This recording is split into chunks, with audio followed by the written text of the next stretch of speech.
سوال، سورہ الکوثر میں الکوثر سے کیا مراد ہے؟ اے صرف جنت کی ایک نہر، بی خیر کثیر جس میں نبوت، قرآن، حکمت، علم، شفاعت اور حوض کوثر سب شامل ہیں، سی صرف مال و دولت، ڈی صرف اولاد۔ درست جواب بی خیر کثیر جس میں نبوت، قرآن، حکمت، علم، شفاعت اور حوض کوثر سب شامل ہیں۔ الکوثر کا لفظ کثرت سے بنا ہے جس کا مطلب ہے بہت زیادہ خیر۔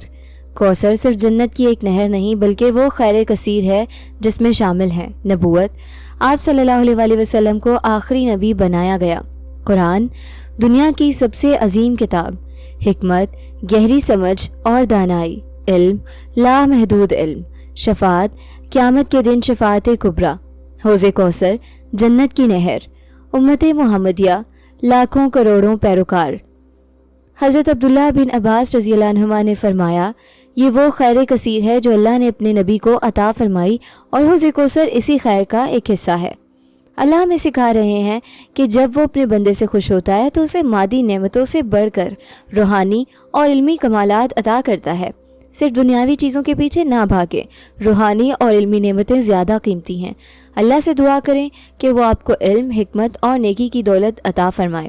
دعا کریں، اے اللہ مجھے خیر کثیر عطا فرما۔ اچھی بات پھیلانا بھی صدقہ جاریہ ہے۔ ویڈیو لائک کر دیں اور سبسکرائب کر کے اس خیر کے سفر میں ہمارے ہم سفر بن جائیں۔